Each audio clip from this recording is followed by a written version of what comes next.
I was, throughout this time as well, I was having kind of doubts about marrying that person. Looking back on it now, he was actually quite emotionally and psychologically abusive. Some elders did talk to me about it, but I was kind of told that this is an issue that he will have until paradise, and it's up to you to help him.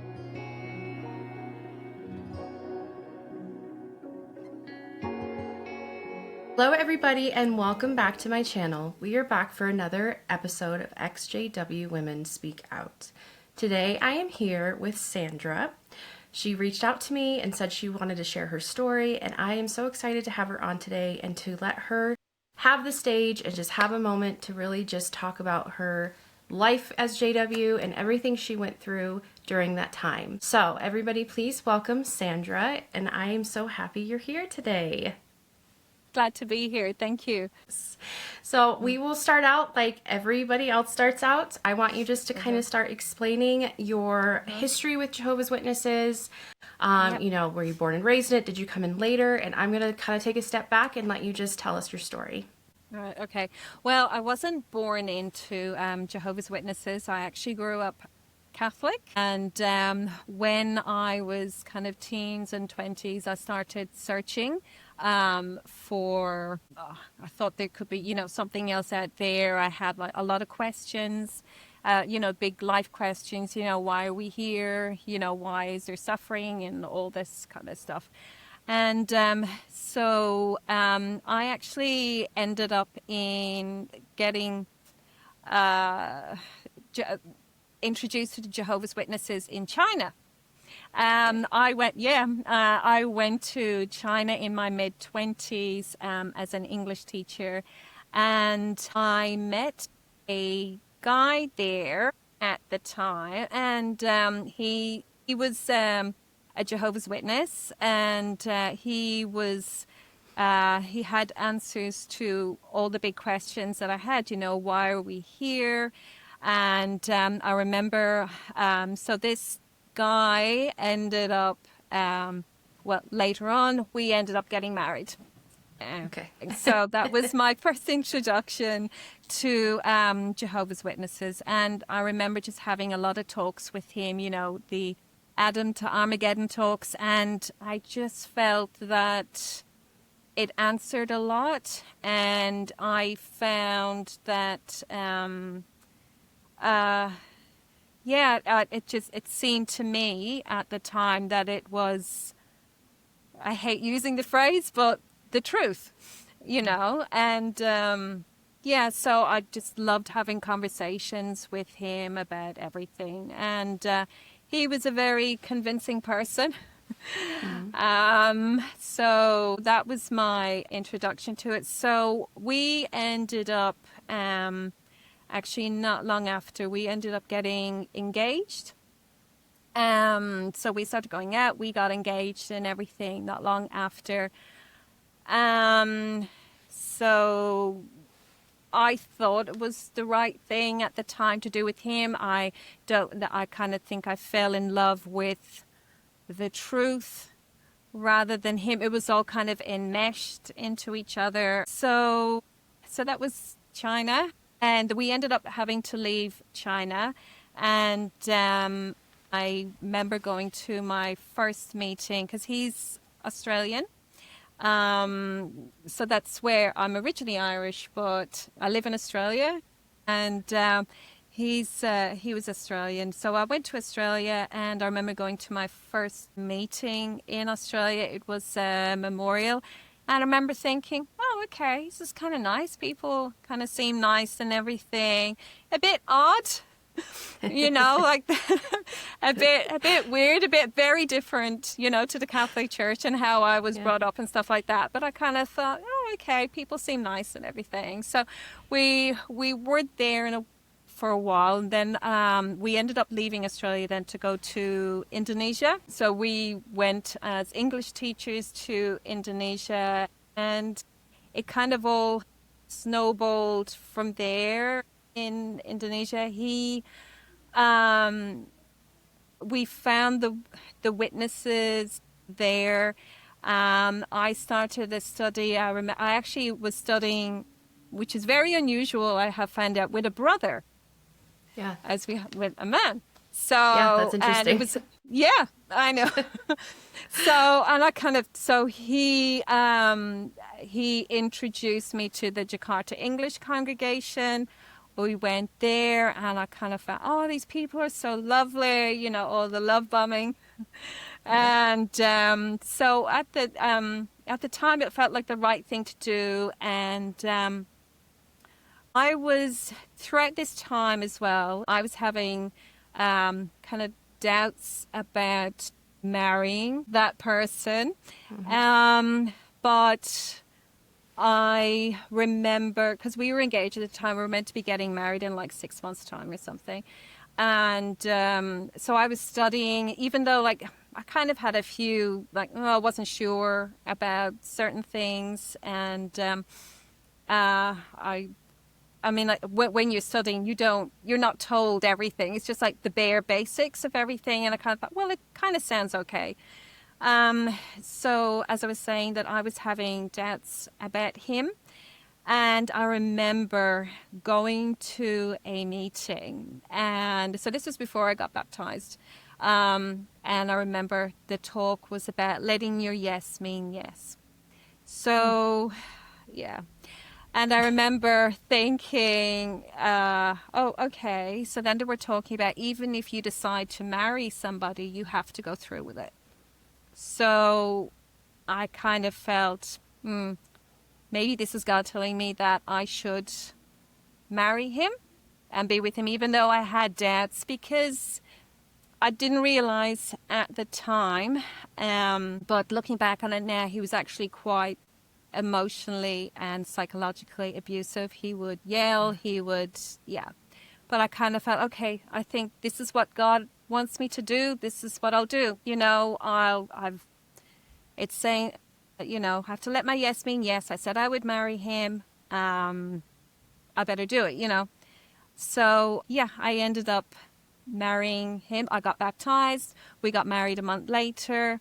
I just thought, it'll be fine. Jehovah will sort it out. Jehovah will make it all good. He will improve. His mood will it wasn't a good situation. We should never have gotten married in the first place. Fast forward then to I was 3 months pregnant with my eldest. And so we were in Jakarta English congregation. It all seemed okay, we were, it was all good. And so then one weekend we were staying with an elder and his wife, and he admitted to the elder, who were our close friends at the time, that he was cheating on me with men. And that he had been, so apparently he had been doing this before we got married, during the early stages, throughout the whole time. And I remember feeling at the time just the shock, I felt like the rug had been swept out under my feet, and that I just and I was 3 months pregnant at the time. I was in Jakarta. I was alone. I had no family. I'm originally from Ireland, as I said. My family were in Ireland. And I remember talking to the elder about this, and his first thing that he said was, well, Jehovah hates a divorcing. And, so I just kind of felt trapped. I mean, I felt like, before, like I had to go through the marriage and everything like that, but I felt so trapped. Like I kind of felt like I can't do anything about this. Like, I don't want to be a single mother. I don't want to bring this child up by myself. Then I was worried about how this stress would affect my child. It was just, I mean, like, as much as I kind of felt I knew what I was getting into with the marriage, I always thought, well, at least he would never cheat on me. I mean, that was my bar, which was so low. But yeah, he did. And I didn't know what to do. Like, this was all new for me. And as well as that, my mum was coming to visit us probably a couple of weeks later. And I said nothing when my mum came over. Absolutely nothing. I was kind of, because, we're always taught to, you don't want to bring reproach upon Jehovah. So I was like, I can't tell her this. Like, this is awful. I don't want her to think that this is what the witnesses are like. Like, I don't want her to think bad about Jehovah. This is not what it's all about and everything. So I hid it I put up a front, and I hid it to how? I don't know. I just did. I guess you do what you have to do to survive. And I did that for about 20 years. Oh my goodness. I just kept it all to myself because I kind of felt that, I can't leave. I can't leave him. So I got through that. And then a couple of months later, then we left Indonesia and came to Australia. I was like thinking, new start, new country. There's going to be a baby. Surely this person will turn, kind of, step up, I guess. Mm-hmm. But no, he didn't. Mm-hmm. And it wasn't the first. I mean, like, he wasn't disfellowshipped back then either. He wasn't even reproved. He just had a judicial, got talked to. That was it. That was it. I know. I know. Like, I don't even remember anybody really talking to me about it or what my options were or anything. I didn't have a clue. I was probably maybe like a year baptized, maybe a year and a half. Like, I didn't know. But so I kind of thought, okay, right, new country, new this, new everything. Did he change? No. He didn't change. It kind of, I mean, I didn't even know then that there's, in Jehovah's Witness religion, they say that, that once you sleep with somebody, that means you forgive them. But mm-hmm. I didn't know this. Like, we hadn't slept together, like, for a while after that. Like, I was I was pregnant. I was traumatized. I was like, looking back at it, I had, my life was turned upside down. I had no one to talk to. I kept it all to myself. So we went to Australia and it happened again. I remember my eldest, he was probably about a year at the time. And I remember my my then husband saying to me, I've spoken to the elders and everything, and they said that, if we don't sleep together, then, they're going to make an announcement. I didn't know. I didn't want to talk to the elders because I felt ashamed. I felt humiliated by everything. And so, but he knew at the time that, once you sleep with him, that means that you can't, there's no spiritual divorce or separation, whatever, that's it. You're trapped. Yeah. Basically. I didn't know. I mean, there was nothing. I mean, this was back in the early 2000s. There was, you couldn't even research it, or, I mean, you could, but I mean, like, all those big books and everything. Yeah, I didn't know how. Like, but I didn't think that I would be duped or lied to, or, like, nobody taught, like, the elders didn't come to me and talk to me. Nothing. I mean, this wasn't the first, like, every single time, like, this, he did this to me a number of times. And I, constantly cheating and everything. But I kind of felt, oh, well, this is what I have to put up with. And I do remember years later that some elders did talk to me about it, but I was kind of told that, well, this is an issue that he will have until paradise. And it's up to you to make him, it's up to you to help him. Wow. So they put all the And blame on your they shoulders. put all the basically. blame on me, basically. And I was like, it was basically like, it's up to me. And if he has these thoughts or desires to be with other men and everything, he should be able to talk to you about it, and you should be able to help him with this.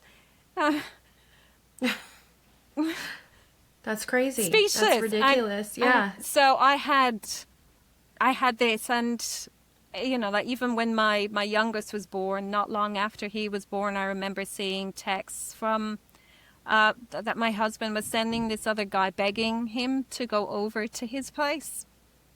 And I remember going to the elders about it, and I remember that this was me after having, giving birth a couple of weeks later, and went to the elders about it, and they said to me, "Oh well, Sandra, it's up to you. You have to kind of pretty much, be the head of the family. You have to be this strong person and help the family for the good of the family, for the family spirituality." And I just like, it's crazy. When you think about, when I look back now, it's crazy. Like the psychological and emotional abuse that I was put under, and then like from the elders as well, everything was like put back onto me. Yeah. Like we're the victims. Me and the kid we were victims.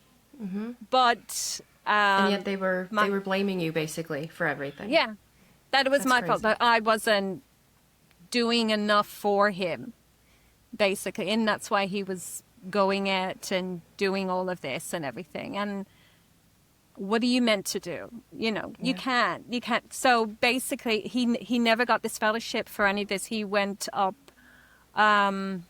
He had I don't know, maybe 3 or 4 judicials.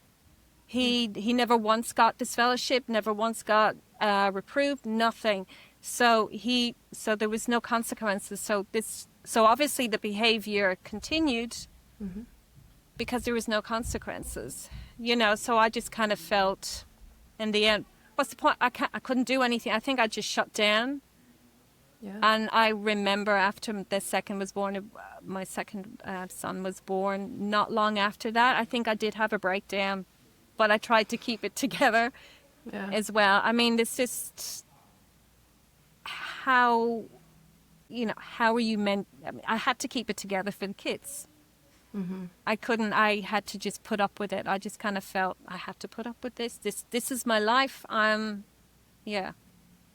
So, well, and when you have the elders, these men who are supposed to be, mm-hmm. Getting Holy Spirit from God, directing the congregation, and they're telling you, this is your fault, this is your problem. Yeah. It's no wonder why you felt like you couldn't do anything. If these men were actually like helping you and saying like, hey, you have options here, that would have been a totally different story. Exactly.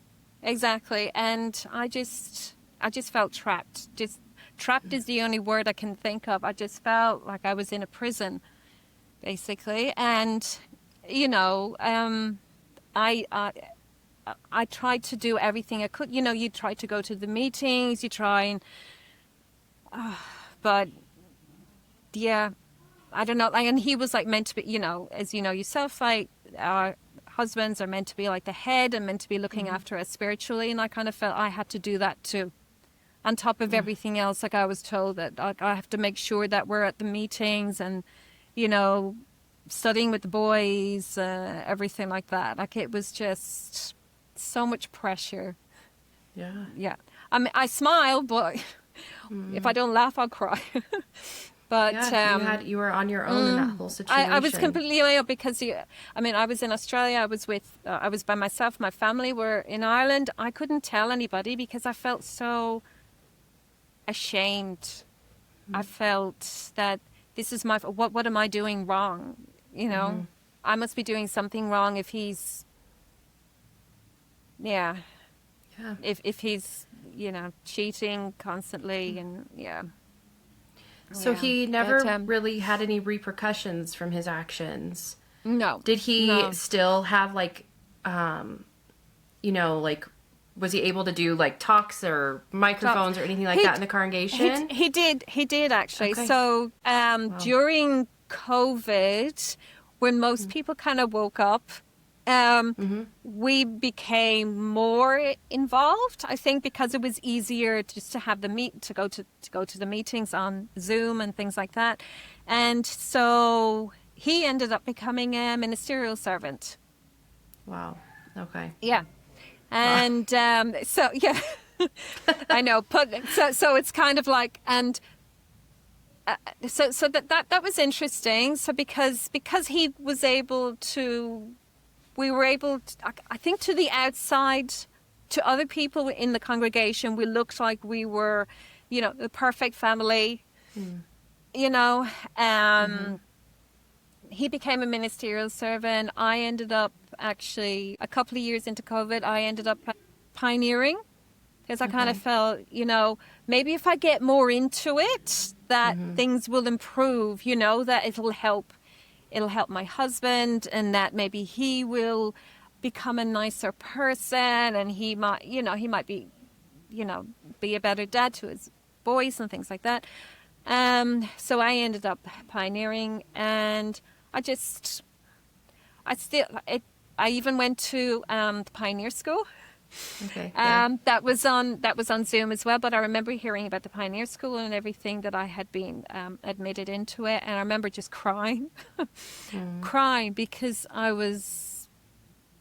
mean, that was one thing I remember feeling while I was in it all the time, with everything that was going, how unworthy I felt. Like I felt, doesn't matter what, it's kind of like the next level and the next level. I always felt like not good enough, not enough. And then on top of that, then me and the boys were getting pressure from him, kind of like, you have to act a certain way, you have to answer at the meetings, and you better answer, or else kind of, you have to, I mean, it'll make me look bad and everything if we don't behave a certain way. So to everybody else that was in the congregation, we probably looked like the perfect Jehovah's Witness family, pioneer wife, ministerial servant, boys that are answering up in the meetings and all that kind of stuff. But it wasn't like at home. It was like so different. It was a very abusive marriage that was hidden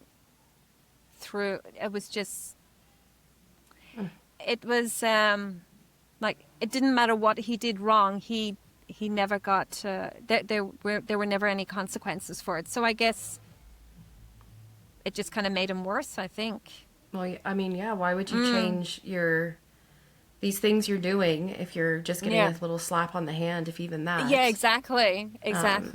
Yeah. Which is so interesting, because this organization is just so unbalanced.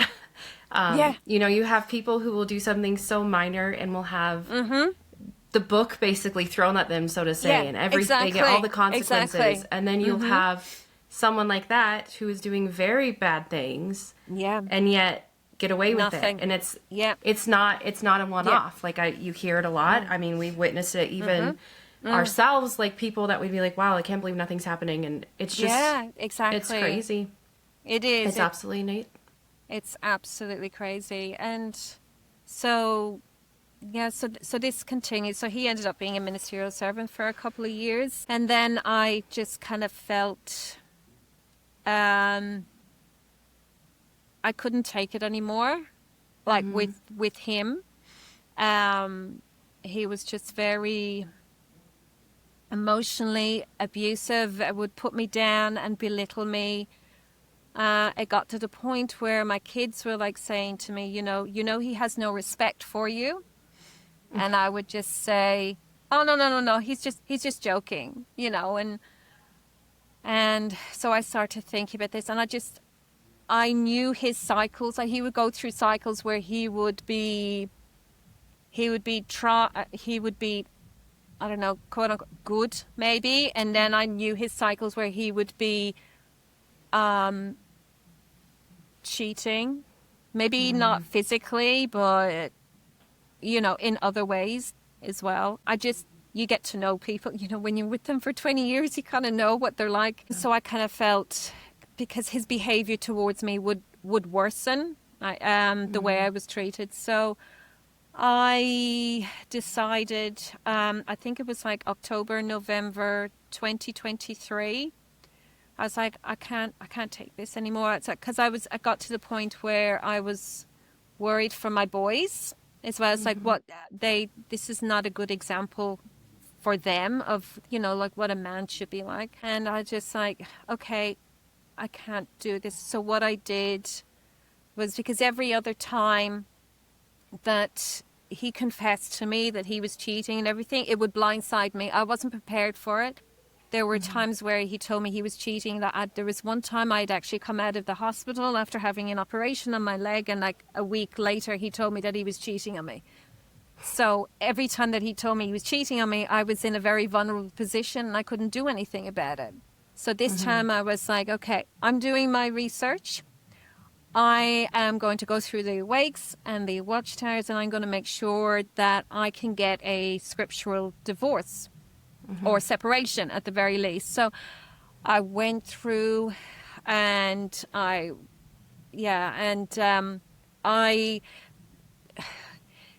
it's a horrible culture within the Jehovah's Witnesses as well, because when you decide that you want to separate from somebody, you can't just decide and separate. Like if you want to be, good standing, it has to be scriptural. So for it to be a scriptural separation or divorce, you have to find proof. Yeah. And to find the proof, you also have, the two witness rule, which is, and so I was like, okay, I'm going to find proof. So I found that what he was doing and watching, and I had to gather all this. I spent months getting proof. I mean, it's stupid when I think about it now. Like, it's so soul destroying and humiliating, and you can't just decide that you're going to leave somebody who is abusive to you. You have to find proof, and it's just awful. So I gathered up all my evidence. I did this over a course of like 4 or 5 months. I prepared myself mentally. I was like determined, like, okay, the elders are not going to tell me that I need to do X, Y, Z. This is what I'm going to do. I had decided my course of action, but I was still scared to go to the elders, because I always thought that for me to go to the elders, that my husband would have to go with me because he's my head.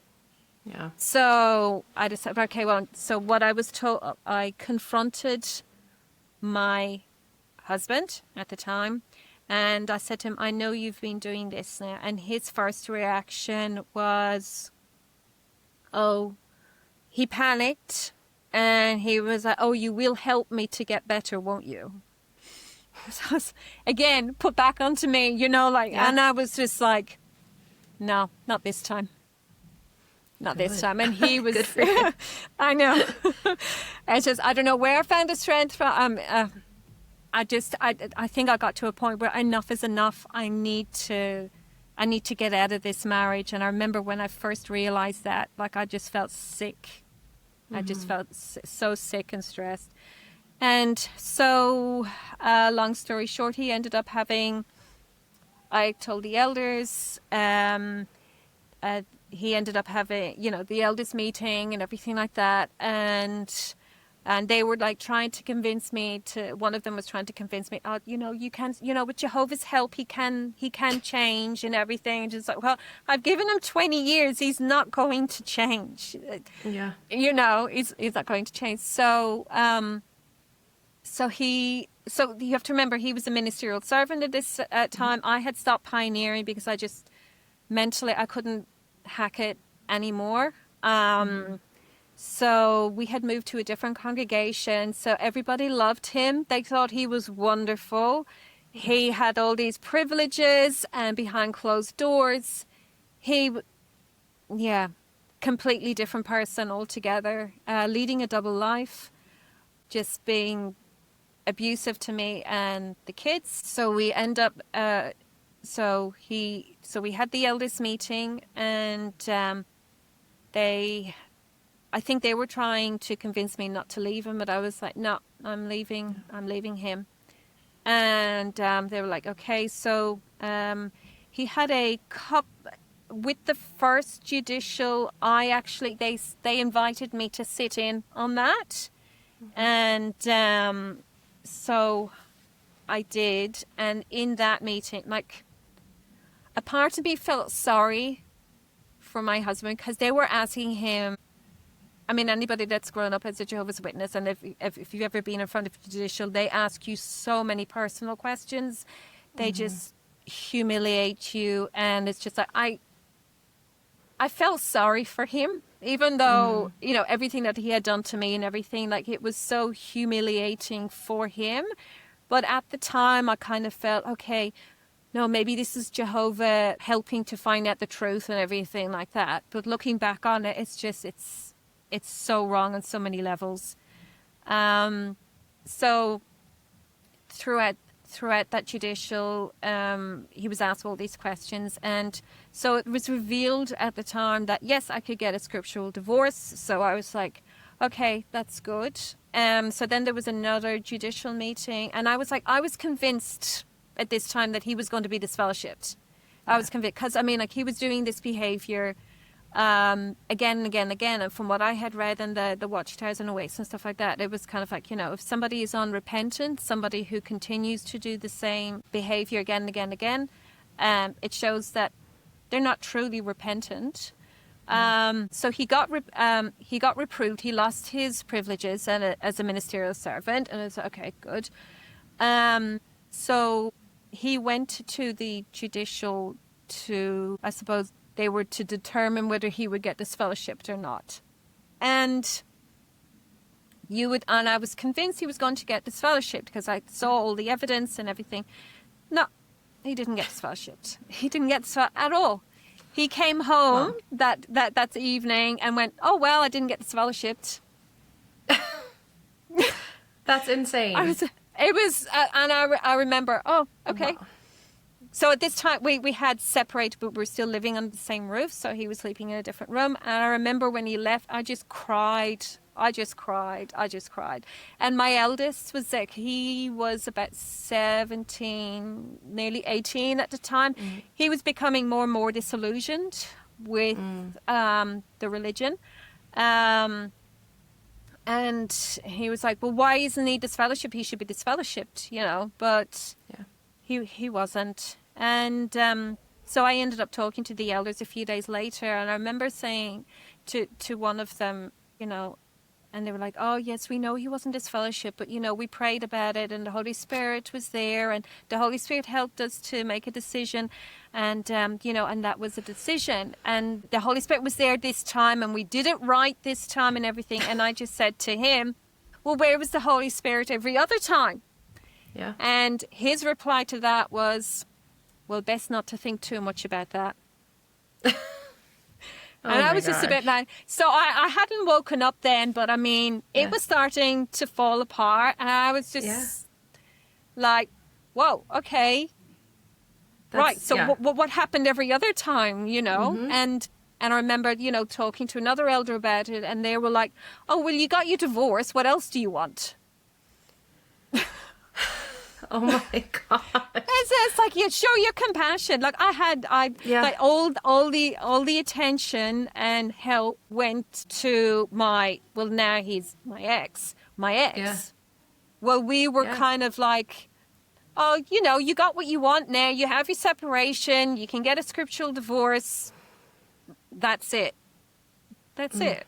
So, do you feel like they treated you differently because you weren't raised in the organization, and do you feel like that had anything to do with it, or was it just these men in particular were just kind of not great people? Not great people, yeah. That never crossed my mind.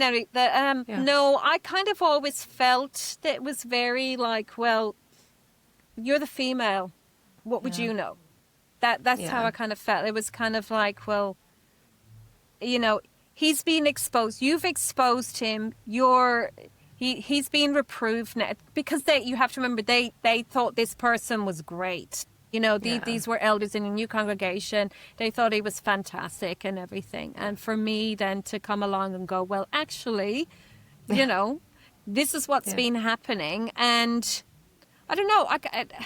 I remember like when it was announced at the meeting, I went to the meeting and everything, and I remember like all the sisters came over and they were like, oh, poor you, blah, blah, blah. But I remember like I always felt like the brothers, the men in the congregation all end up looking at me like suspiciously, not like I was a victim. Yeah. Myself and my boy, we were the victims in all of this. And I kind of felt that, no, I don't think that was a reason why I think it was more kind of like I was the female. Yeah. He was the male, Well, he's the head, and, yep. men are... The misogyny in that organization Oh, yeah. it runs very deep, very, very deep. So that kind of makes sense. It's unreal. Yeah. Yeah. Yeah. And so then I went home for a bit. Everybody seemed really nice and everything, and everybody seemed helpful. Then I went home for about a month, and I came back, and I felt that I was invisible to the congregation. I don't know what happened, but I just kind of felt like I was soft shunned. Uh-huh. It was just odd. I could feel a shift in I don't know why, but I kind of felt that we didn't get much help from people. And I kept always thinking, isn't there a scripture that says that, the fatherless boys, like if not me, like my boys, the fatherless boys and widows and everything. And they talk about, the love amongst yourselves and all that kind of stuff. I never felt that. I never felt that, Yeah. we didn't do anything wrong, and I don't, and then even friends from, and I use the term loosely, from other congregations, like when they heard that we had separated, we were invited over to their place for dinner and stuff, and it just kind of felt like, oh, gossip. Okay, this is what and then nothing, then silent. No, we never heard from them again. Yep. And there was a lot of cracks for me then, and I'm just like, well, this is meant to be the truth, isn't it? I mean, people are meant to love each other and look after each other, and now we're in need, but we shouldn't have to beg for help, like people should be there for us, but nobody. Yeah, it was just. So you got to witness firsthand the conditional side of that organization. So even though you had scriptural grounds, people were still obviously looking at you with judgment, or like you said, they just wanted to get the gossip and stories behind it. Yeah, exactly. That's heartbreaking. That's horrible. And you just kind of feel, well, that not everybody was like that. There was like one or two sisters. Well, kind of. Yeah, one person was just a bit. Yeah. Anyway, maybe not. Yeah. Maybe one person. Like, yep. But I don't know that. It was just I felt more for the boys, because I felt that they were being sidelined as well.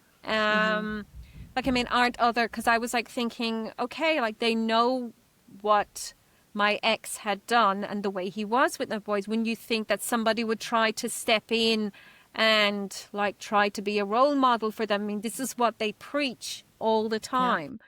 And I wasn't thinking of myself, I was thinking more of them. And not really, well, one elder he did try, I will give him that, he did try.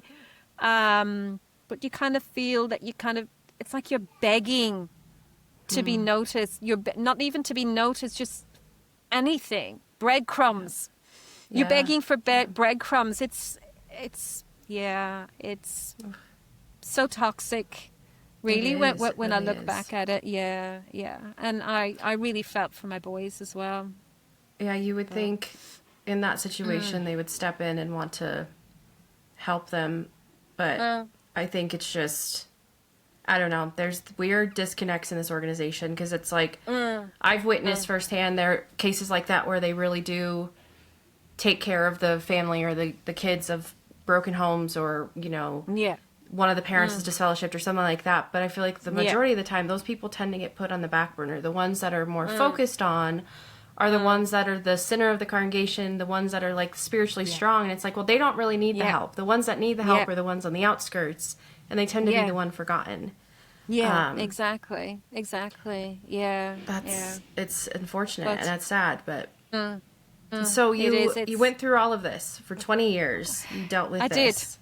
I went with through all of this for 20 years, and then like before I woke up, there was like I remember going to the meetings and just, I remember there was a lot of watchtowers about, what the family should be about and what the husband should do and what the wife should do and stuff like that. And I remember like going to the meetings and I had to, walk out because I would feel sick because you're hearing all of this. This is what it should be like. This is what it should be like. And I stopped going to the meetings because my mental health wasn't great. I would end up breaking down just here. I don't know. I just felt that looking back at it now, I think things were unraveling slowly. On top of that, my eldest son was very disillusioned with everything, with how my ex was treated, his dad was treated, and that he should have been disfellowshipped and everything because we found out stuff about him that he hadn't changed. Nothing was going to change about that. But so then fast forward to I remember the date. It was April the 27th, 2025, which was the day after my son's birthday. That's how I remember. And leading up to this time, my son was dropping hints about different things, but I kind of felt, no, this has to be the truth. It has to be. Like, I have just given 20 years of my life to this. I married somebody because of this religion. Because of this, I stayed with him for so long, and I was just like, I can't, like waking up and realizing that, oh my God, I'm in a cult was much more difficult to handle than actually separating from my husband. It was just, I had given so much to this, and for what? For a lie. I remember what woke me up was watching the Australian Royal Commission. Mm-hmm. And that does it. that does it exactly. And and listening to like Jeffrey Jackson on stand, and I think we all know this the famous question that was asked, like, do you believe that this is the one true religion? And his answer, like, it would be presumptuousness of us to think that. And when he said that, I was gobsmacked. I was just like, because I remember watching it with my son, and I was just like, oh my God, did he just say that? And I mean, yourself, like, we're taught day in, day out, this is the one true religion. Everything else is false religion. It's all Satan and everything like that. And I cried. And then it just opened up the floodgates then. And my son was like, well, actually, you know what they say about the United Nations? And I was just like, yeah. And then he showed me that, about the United Nations and everything. I was like, oh my God, And so I remember I just spent like days crying, and I just apologized profusely to my kids. Like, I know I didn't know at the time, but I said, I'm so sorry. And that my eldest was like, it's okay. You didn't know, like how did you know? And I'm like, and since then I have found out so much more about Jehovah's Witnesses than I ever knew in it. Like, I remember, like, watching, I think one of the first videos that I watched was yours. Okay. And I remember, I think it was your story. Yeah. And I just cry. I was just like, oh. Yeah, I mean, like, to watch something like my heart was right. You know what it's like, because it's like apostate, these terrible people and everything. Yeah. Because, like, my ex's sister is actually an apostate. Okay. An apostate. And like, and that was always my example of what an apostate was like, because she was an interesting person, let's say. Yeah. She was a very nice person. And I was like, oh, I don't want to be like her, you know. Yeah. Like she's left and now look at her and everything. So, yeah. So, yeah, just looking Wow. at these stories of people and I'm like, you know, it's just a word. It's just a word and it means nothing. Because No, these it's people, you know, we're not Satan. We're not evil. We are human. We are, yeah. And it's, yes. yeah, it's finding out. It's just, yeah, it was heart-wrenching. It was, yeah. So I tried to fade quietly. I tried to fade. I was like thinking, all right, okay, right. Okay. So this is not it. Okay. So we kind of kept, you know, we just didn't go to the meet because I was at the stage now where it's like this is all a lie. To listen to the meeting, like everything was triggering me. Like to listen to the music, everything was making me feel sick, Yeah. sick to my stomach. And we still zoomed in every so often. We put it on mute, so we didn't have to listen to it or anything. So we were there but not there. Yeah. And so okay, we can do this for a while, you know, and so we tried to do this, and then, you know, some people would come to visit and we'd have them in, and I ended up feeling like such a hypocrite, you know, because they're trying to be nice and everything, and I just ended up feeling awful. And so I'm glad I woke up when I did, because then June last year, I remember meeting a friend from the congregation. Like we met up for coffee, and she's like, have you heard anything? I said no. What? She said, and she was asking me questions about, because my youngest son, he's 12, and he had a friend in the congregation, and they were around the same age, and he would go to his friend's house. So I was like thinking, oh great, it's so nice, you know, like he has a friend, and, you know, okay, he's not the best friend, but look, he's in the congregation, because, you know, like you're not allowed to have friends at school, you're not allowed to participate or anything like that. So I always felt so bad for my boys. So, and my friend told me that his dad would look after my son, his daughter, and my friend's daughter. And she told me, oh, this person, I feel you should know that this person has been charged for CSAM. So I was just like, oh, okay. First of all, I was like, I don't know. I was just so shocked. And then I was like, well, thank you for telling me. I was just like, okay. And, you know, the 1,000,001 things that go through your head, because I remember he came back a couple of months earlier, before I had woken up, from his house, and he came back and he was just really quiet and he wasn't himself. And I kind of felt a bit like, something's not right there. And, you know, you kind of put this aside. So all that was coming back to me, and I was like, okay, so I said, okay, thank you for telling me. And she said, oh, but they don't want anybody to know, but I'm telling you because I know that that your son was was with him, because he was in his company quite regularly for about 18 months. Yeah. And so I said, okay, so I came home and I just like cried, just went, just like, oh my God. And I just nobody told me. If she didn't tell me, I wouldn't have known.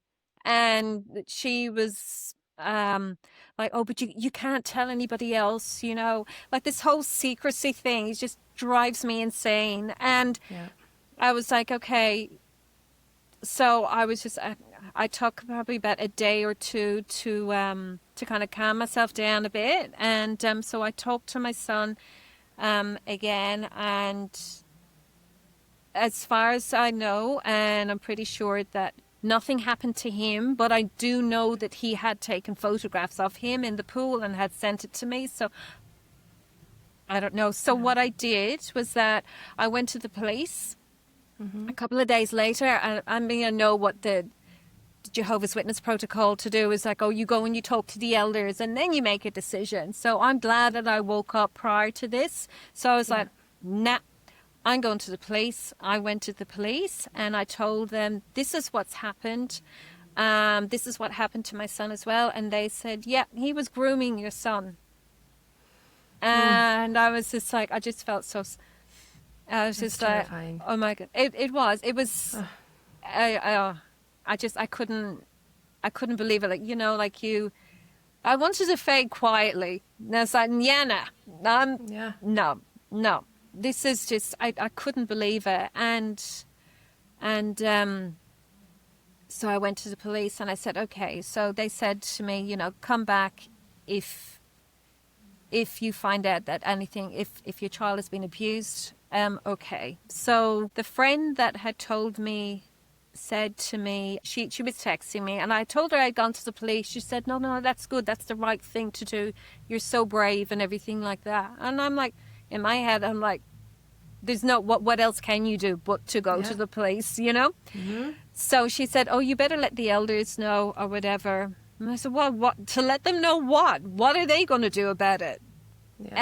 So I said, okay, right, look, I'll let them know. So I sent a text to an elder and I said, I didn't use brother or anything like that. I just went his name and just went, I'm very disappointed in you that you did not let me know that this person has been charged with CSAM and you know that my son has been in his company. And just to let you know, I've gone to the police. Within half an hour, him and another elder were at my door. Oh my gosh. So, because, you know, and I was just like, okay, that's fine. Because he did text before and he said, can we come? We're in the area. Can we come over? And I said, yeah, whatever, you know. So what they expected, I think they expected the Sandra that was like meek and mild, didn't know anything, whatever. They were met with a very different Sandra. I was respectful. I didn't say, I was just to the point and everything. So they said, oh, can we come in and sit down? I'm like, sure. Usually the old Sandra would have went, oh, can I make you a cup of tea or a coffee? I just said, yep, you can sit. So I said, and they said to her, oh, so we've heard that you have, you've gone to the police. But what exactly happened? You know, can you describe to us like what has happened and everything? So I told them what had happened and everything. And they were very matter of fact. And I didn't find, they weren't very compassionate. It was very much like, what exactly happened? Okay, he wasn't abused. Okay, that's it then. That was it. So I was like saying to her, are you going to let other people in the congregation know that this person has been charged with this? You know, because this was a congregation with a lot of families, a lot of kids, and they were like, oh, no, we can't do that. No. No. We've informed Bethel and their legal department is dealing with it at the moment. So I said, okay, right. I said to him, okay, right. If the tables were turned, okay, you know, because I was so upset that nobody had told me. And they said to me, well, you haven't really been at the meetings, have you? So it was kind of like, why should we tell you? You haven't been at the meeting. And I was like, okay, well, if the, you know, I don't think they could understand why I was so upset. And I said to one elder, I said to him, this is an elder, we're around the same age. He has 2 kids around my youngest son's age. So, you think you could empathize or have some common ground with them. And I said to him, well, how would you feel if the tables were turned and it was your kids that had been in his care? His response, and I kid you not, with cold eyes, said to me, well, the tables are not turned, are they? And I just looked at him and I just said, and then the other elder that we had known for a while, he sat there and said nothing. And now I'm like, in my head, I'm like, oh my God, I just couldn't believe it. It's like, I don't know. And wow, that's all you can say to. It's just like these people. And then I was like saying to, so if this guy, if he confesses to abusing children, will you go and tell the police? And I went, no, we're not going to tell the police. No, why would we do that? That's not up to us, And he said, no, I'll inform Bethel and the legal department, and then they will tell me what to do. And then he said to me, I will follow what the legal department in Bethel tells me to do above the law any day. And he said it proudly. And I just looked at him. You cannot reason with these people. You cannot reason with somebody that's like that. I'm like, so like if somebody confesses that to you, you're not even going to go and tell the police? It's absolutely crazy. And then he was like, because I kept saying, well, are you not going to tell other families about this person? And he's like, no. He said, oh, but you never know. Maybe other families will come forward. Like Jehovah reveals everything. I hate that. Jehovah will reveal everything. And I just looked at him and I said, well, how, other families will might come forward. And I said, how are other families meant to come forward if they don't know? The reasoning and logic. A predator in their presence. Exactly. I mean, I wouldn't have done anything if my friend didn't say anything to me. I wouldn't have had a clue. Yeah. I wouldn't have had a clue at all. And so when I said that to him, when I pointed out the logic in not saying anything and leaving it to Jehovah and everything, he had no answer. He just had this blank look on his face, like, And I'm just like, these people. So then I was done with them at this stage, and I'm just like, okay, you just kind of have to nod and everything. Yeah. And they're like, okay, will you, so when they were leaving, they said to me, so can you please email us what we had talked about, all the information that you've given us and everything like that. He said, and we will pass it on to the legal department in Bethel. And I just went, Did I email him? No, I did not. Because I'm like, I know exactly what you're going to do with that information. You're going to send it to Bethel, and you're probably going to blacklist me. Yeah. Keep an eye out for this person. She's gone to the police. That's a big no-no. You shouldn't do that. I didn't leave it up to Jehovah. I went to the police, And yeah. So to this. You would think, okay, so you were in Australia at this time. They had the huge investigation that was in the news and everywhere. Oh, this was like, you would think that they would have had some sort of change in policy if they truly were God's people and cared about the most innocent of people, and that is children in a congregation. And the fact that they treated the exact same way, and I know this is across the board, this is in the entire world, this is how they do it. It's infuriating, and it is so frustrating that they still will do everything in their power to not report. And that's disgusting. Exactly. It is. I do want to point out, though, that his wife did actually report it to the police. Good. And that's why he was charged. But they were containing it within the congregation, and like all the Jehovah's Witnesses in the area, they were not telling people, but it was reported to the police. Good. That the wife did. Yeah, which was something. But then because his wife was my friend, and she knew that my son was in his care as well. And when I challenged her on why she didn't tell me, her response was, because she was trying to contain everything, was, well, they're only pictures.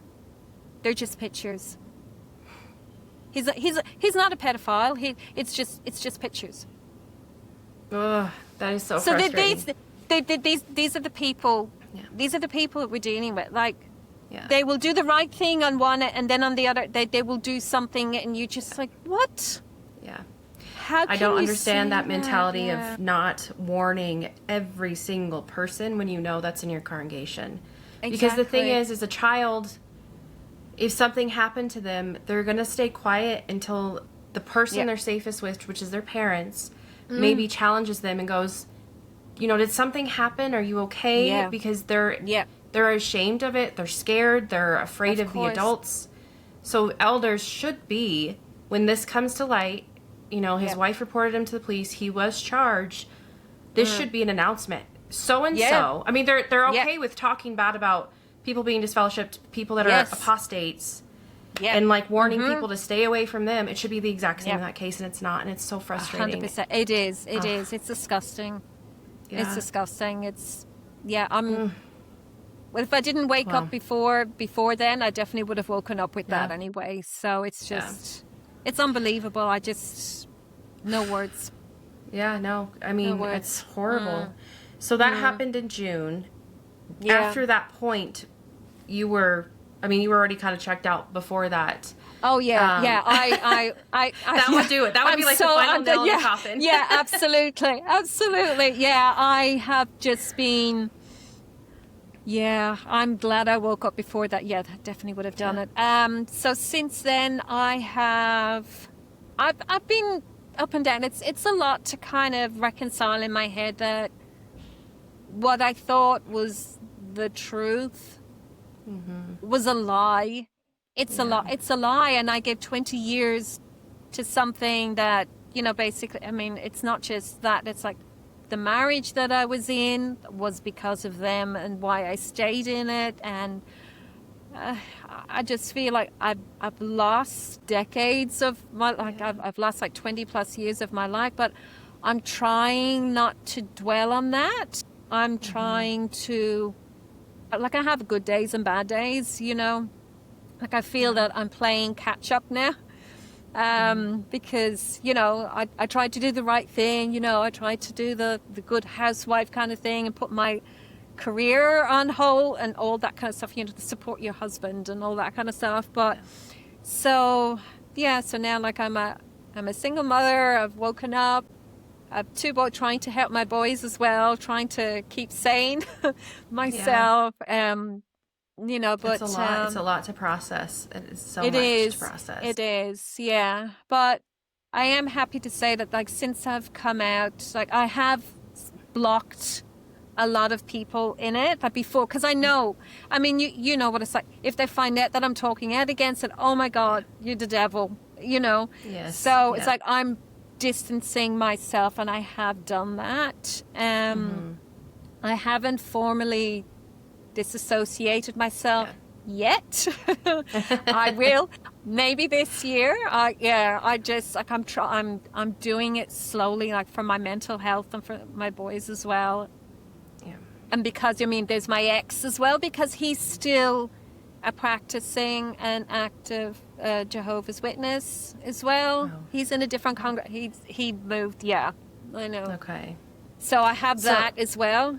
Yeah, you've got a lot of kind of moving parts to think about. Absolutely. And it's still fresh. I mean, June of you being officially like awake is it's a very fresh thing still for you. I want to rewind just a little bit.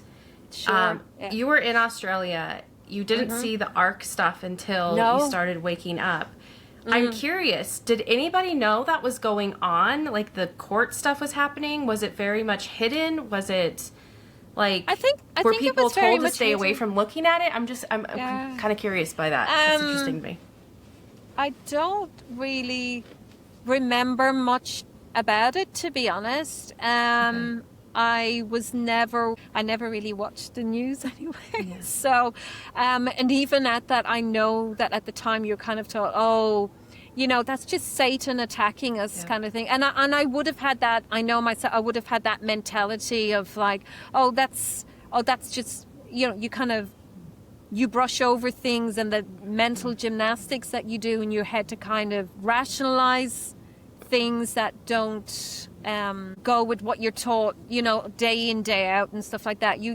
I would have rationalized it to myself, but I didn't know anything about it until I woke up. I remember hearing something about it, but more so to do with the other religions, I think. Yeah, but not so much about that's Jehovah. interesting, but not shocking because I mean, there's things that I see now that were happening when I was still in, and it's like, how did I not know this was going on? But again, you're told to just shut down anything that is an outside source, a news source talking negatively about Jehovah's Witnesses, because it's all, like you said, it's all Satan. It's just Satan lying and trying to pull people away. So. Yeah, exactly. It's that persecution mentality, isn't it? And I just would have thought if it's like, maybe Armageddon is coming closer, and that's why this is happening, you know. So... So you're still processing, you're still healing, you're still figuring out life. But what has life looked like for you since you've woken up? You and your boys, have you been able to heal together and try new things or do stuff that is making you feel like you're healing? What does that look like for you guys? Well, we this year, the end of last year, I traveled back home to Ireland because I was determined, you know what? I was robbed of all the Christmases and birthdays and things like that. And I was upset. I was upset because I grew up with birthdays and Christmases and stuff like that. So I thought I was doing the right thing by, you know, following them. So since then, given like little birthdays for the boys and stuff like that. So it's been nice for them. And I remember actually, my youngest, like he's 12. Like I remember like when we told him that we didn't, like me and my eldest, like we went to him together and say, you know, we don't believe in this anymore. And I remember his reaction was like, I thought he would be upset, you know, and he was like, oh, good, I didn't believe it anyway. Oh, that's a relief. And he said, now I can be normal. Oh. Now I can be normal. And I just felt, oh. And I felt so bad for him because it's like, oh, you poor child, you know, like, because it's difficult. It's so hard. It is. And I always, it would always frustrate me. But since then, I've come back I went home. Well, I'm still in Ireland at the moment. So at the beginning of December, I came back and I was like, you know what, we're going to have a proper Christmas. You know, the first Christmas we had because, you know, in Australia it's hot. So it's like, that's not a proper Christmas. So we came home for Christmas. So I was able to spend Christmas with my family, reconnect with other parts of my family that I haven't been talking to for years or whatever. So it was a nice thing to do. And like, you know, like telling like some parts of my family, you know, it's like saying, you know, I've left Jehovah's Witnesses and stuff like that. And they're like, oh, okay. And I said to her, and you know what? What? They're a cult. And they're like, yeah, we know. They're like not shocked by it. They're like, you're not shocked by it. And I said, and I was going to say, you know, why didn't you tell me? And they're like, well, would you have listened? True. Yeah. No, I wouldn't have listened because I thought I was doing the right thing. And it's just like, you know, but no, we've had a lovely Christmas and New Year's. So that's been really nice. So that was nice, like for the boys and stuff. It's a bit weird for them, but my youngest is a bit like, like with Santa Claus and stuff, like he doesn't really believe, but he said, I'll believe to get the presents. It's all good. I know, that's a hard thing. Especially with them being a little bit older. It's like, how you aren't sure about how to do stuff and handle stuff, but I'm so happy for you guys that you can, from this point forward, really build your new life outside of it and start your own memories and old traditions and everything. I think it's a beautiful thing. Exactly. We intend to do that, and we're going to celebrate birthdays and just, everything. Yeah. Good. Life is for living. I kind of felt that when we were in it, it's like there are no milestones. And it was it's just awful when you think about it. It's just, there's nothing to look forward to. There's nothing, yes, the paradise, whatever. Yeah. But it just ended up feeling, for me, well, what's the point of living now if, the real life isn't until the paradise? But now we're going to live life. It's time to live life. We weren't living before. No, nobody in that organization is living. It's a truly sad mental place to be, where you're constantly hoping for the next life. Yeah. And you're wasting time in this life.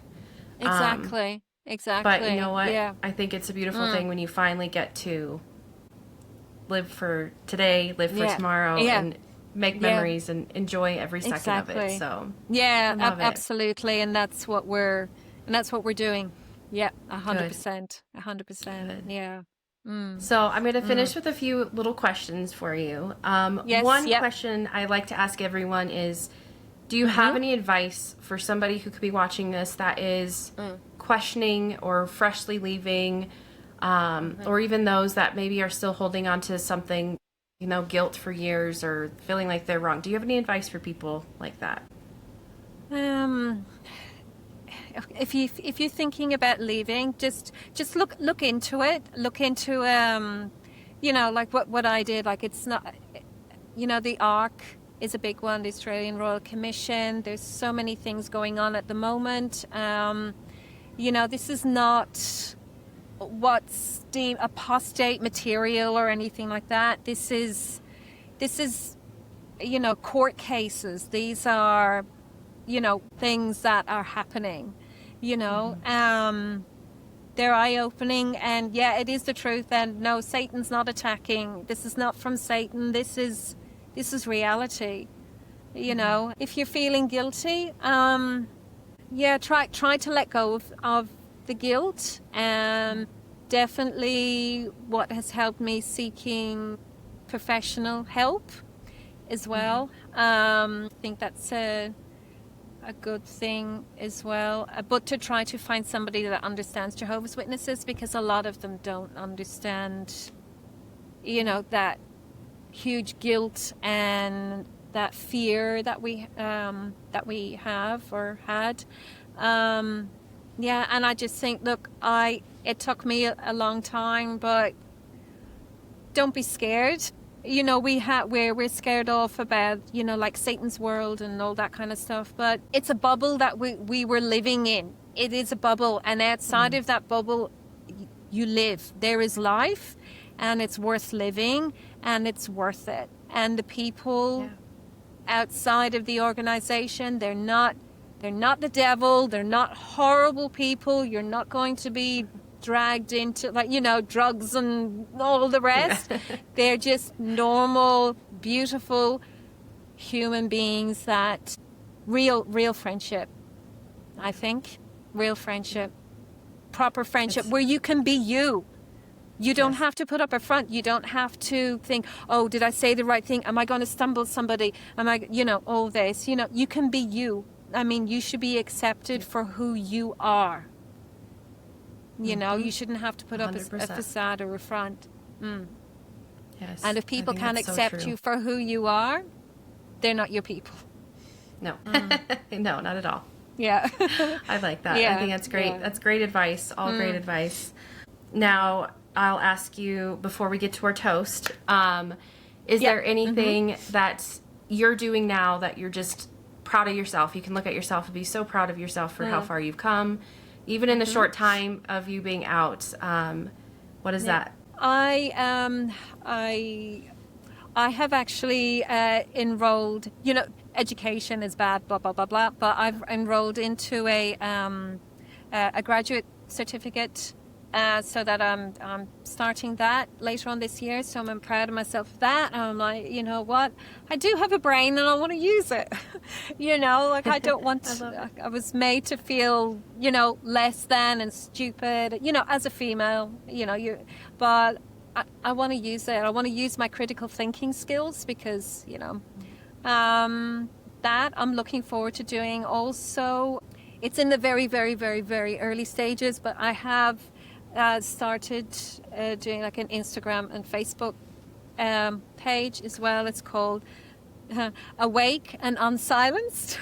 So, which I think is important to me because it's like I feel like I'm awake and I don't want to be silenced anymore. I kept quiet for 20 years. I kept everything to myself. I refuse to be silenced again. I am, yeah. So that just like explains me. And I have started writing a book, kind of like to help me. There's no title on it yet, but information will be on the social media stuff, but kind of just to help me also like to work through what I have been through and just, I don't know, maybe like to get it published and just if it'll help somebody out there. And you know, I kind of feel like I've gone through a lot. Surely it'll help somebody, you know, like surely everything I've gone through can help somebody. Yeah, absolutely. That's what I hope. I mean, I think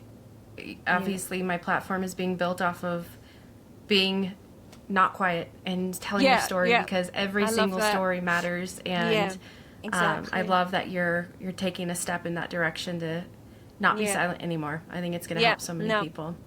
I love that. So I will make sure to include your social media handles in the description of this video so people can find you.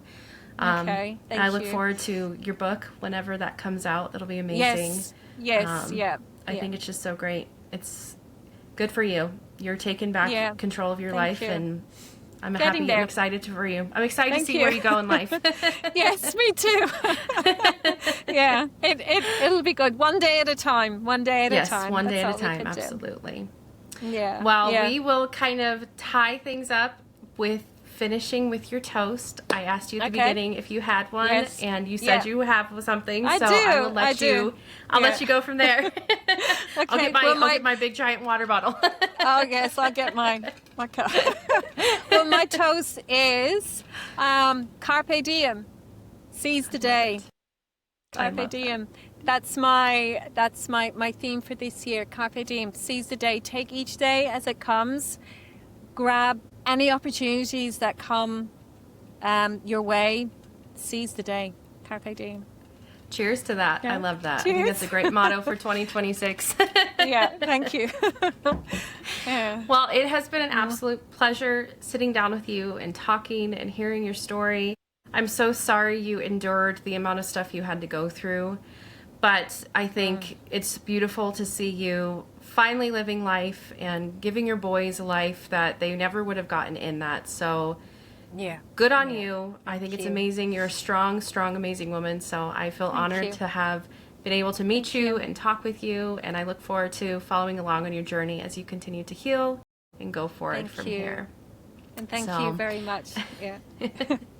With that, we will kind of finish off this video, and I will end it how I always do. If anybody has a story they want to tell, please reach out to me. Again, every single one of your voices matters and is going to help so many people. Every year, more people will continue to come out of that organization because they can't hide from who they are anymore. With the internet, with people speaking out, they are going to continue to lose people to them waking up to the reality of what they have been around their whole lives or have been in for 20 plus years like you. So please reach out to me if you have a story you'd like to tell. And as always, thank you guys so much for giving my guests a safe space to tell their stories and for being such a supportive, loving community. So I will see you guys next time. And again, thank you so much, as always, for being the amazing community that you are.